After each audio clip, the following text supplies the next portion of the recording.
विश्व छेनापोड़ दिवस एथिपाई नयागढ़ विभिन्न स्थान उत्सव मुखर छेनापोड़ को लोकाभिमुखी करने और जीआई टैग मान्यता पाई विगत किछि वर्ष धरी एप्रिल 11 को विश्व छेनापोड़ दिवस भाव पालन करा जाउची। सुस्वादु व्यंजन युक्त एही छेनापोड़ को एबे सबु वर्गर लोके बेस आनंद उल्लासर सह पालन करुछंती। खाली नयागढ़ काहेकि राज्यर विभिन्न स्थान एवं विशेषकर जातीय एवं अंतर्जातिक स्तर में एप्रिल 11 को विश्व छेनापोड़ दिवस भाव पालन करा जाउची। आमे अछु सुदर्शन साहू घरे जहां छेनापोड़ स्रष्टा बोली कहा जाए एवं तांको घरे मध्य बेस विस्तार सहित ए छेनापोड़ को पालन करा जाउची। ये सुस्वादु व्यंजन युक्त छेनापोड़ को थरे जे खाइची यार गुणगान न करी रही पारिनी तेबे याको किभଳି उत्साह सहित पालन करा जाउची से दृश्य देखिबा पई चाहिबी एवं प्रतिक्रिया नेबी। ये छेनापोड़ प्रेमी हिसाब रे छेनापोड़ खांदी और विशेष करी कहा जाए जे अन्य काहाको आपायित करबा को हेले छेनापोड़ होची प्रकृष्ट माध्यम। आज विश्व छेनापोड़ दिवस सुदर्शन साहू जन्मदिन जहा छेनापोड़ को नहीं जो चर्चा चली तेणुक चर्चार माने समाप्त करने दरकार। छेनापोड़ प्रकृत सुदर्शन साहू ही आज परिचय देते छेनापोड़ नयागढ़ कौन विश्व स्तर में भी यार परिचय माने कहले न सरे। आ छेनापोड़ जो भाई स्वाद छेनापोड़ स्वाद माने कौन से मिठार न थाए। आमे साधारणतः जन जेकोसी अफिसर पाख भुवनेश्वर भी जाऊ ए छेनापोड़ टिके देला पर जो कामटा हुए आमे 50 थर दौड़ले भी से काम हुए तेणु छेनापोड़ यही छेनापोड़ को नहीं आम जो चर्चा चली तार समाधान करा जाऊ। निश्चित रूपे ये छेनापोड़ सृष्टि संपर्क में जानिबा कारण आज दिवस रे जेतु सुदर्शन साहूंकर जन्मदिन तांको जन्म दिवस को बेस किछि वर्ष धरि आमे एई दिवस भाव पालन करछे विशेष छेनापोड़ दिवस। वास्तव में ये प्रक्रिया केमती थिला जेते बेले सुदर्शन साहू ए प्रक्रिया आरंभ करथिले छेनापोड़ को केमती तैयारी करथिले।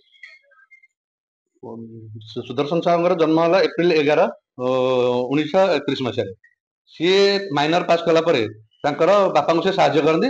मो जेजाबांकर कौन हुए ना से बराती मिठा सब तैयारी करते तांकर दुकान किसी नथला से कोठी बराती मिठा सब दियंती ये तांको बापा को साहाय्य करती। एमिति तांकर जो छोट बुद्धि नटकुट बुद्धि छेना जो बड़ी जाइए छेना को पोड़ी ताकू जो देखेले बापा को चखेले परवर्ती पर्यायर रेक्टिफाई करी सुस्वादु छेनापोड़ परिणत है एवं ताकू से 1947 मसीह आनी नयागढ़ दशपल्ला होटेल तैयारी कले नयागढ़ कचेरी बाजार में दशपल्ला होटेल ना देले ताकू से आरंभ है छेनापोड़ व्यवसाय। ये छेनापोड़ बेसी प्रचार प्रसार आरंभ कला केतबेले 1961 मसीह जेहेतु नयागढ़ कॉलेज है सब लेक्चर मैंने सब आम बाहर सब आसिक रहिले आमर से बाहर नहीं गले एवं से कौन हुए ना आम अनडिवाइडेड पुरी जिला था आम सब सरकारी अफिस गुड़ाक सब थाए कटक आम भुवनेश्वर थाए जटनी थाए खोर्धार थाए भुवनेश्वर थाए तेणुक ये सब अर्डर करके आम सब नहीं जीवु छेनापोड़।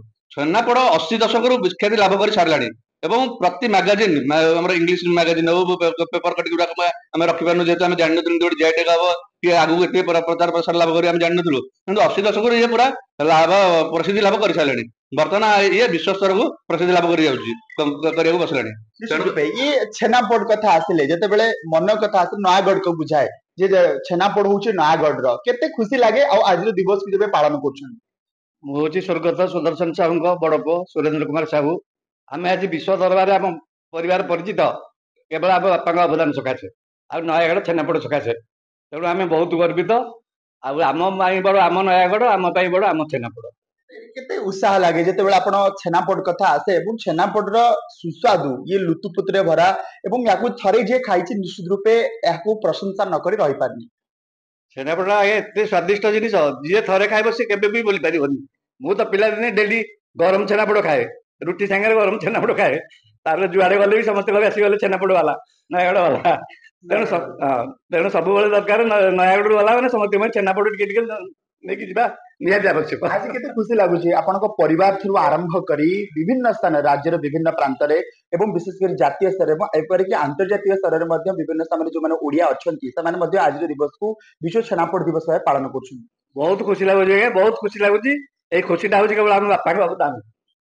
छेनापोड़ दिवस जो पालन करा होची विश्व दरबार रे हमको एई पई कि हमर एई परिवार बहुत गर्वित आम नयागढ़ रो छेनापोड़ सारा विश्व रे प्रख्यात तेणुक आम यही दिवसटा को बहुत उत्साह सहित पालन करुचु बाबा सारा विश्व रे भी येटा को पालन करुचु तेणुक आम बहुत गर्वित आम नयागढ़ छेनापोड़ ସବୁଠୁ ଭଲ। ନିଶ୍ଚିତ ରୂପେ ଆପଣ ଯାହା ଶୁଣୁଥିଲେ ଆଜି ବିଶ୍ୱ ଛେନାପୋଡ ଦିବସ ଛେନାପୋଡକୁ ଲୋକାଭିମୁଖୀ କରିବା ପାଇଁ ବିଗତ କିଛି ବର୍ଷ ଧରି ଏ ଛେନାପୋଡ ଦିବସ ଭାବେ ପାଳନ କରାଯାଉଛି ଏବଂ ପ୍ରତିଟି ଓଡିଆ ଏହାକୁ ବେଶ ଉତ୍ସାହର ସହିତ ପାଳନ କରୁଛନ୍ତି। କେବଳ ନୟାଗଡ଼ କାହିଁକି ରାଜ୍ୟର ବିଭିନ୍ନ ସ୍ଥାନରେ ମଧ୍ୟ ବିଶ୍ୱ ଛେନାପୋଡ ଦିବସ ପାଳନ କରାଯାଉଛି। ଏପରିକି ଜାତୀୟ ସ୍ତରରେ ଏବଂ ଆନ୍ତର୍ଜାତୀୟ ସ୍ତରରେ ମଧ୍ୟ ଅନେକ ସମୟରେ ଇଏ ବିଶ୍ୱ ଛେନାପୋଡ ଦିବସକୁ ମଧ୍ୟ ପାଳନ କରାଯାଇ ଏହାର ପ୍ରଚାର ପ୍ରସାର କରାଯାଉଛି। ତେବେ ଆଜିର ଦିବସକୁ ବେଶ ଉତ୍ସାହର ସହିତ ନୟାଗଡ଼ବାସୀ ବିଶ୍ୱ ଛେନାପୋଡ ଦିବସ ରୂପେ ପାଳନ କରୁଛନ୍ତି। ନୟାଗଡ଼ରୁ ଜୟେନ୍ଦ୍ର ବେହେରା, OTV।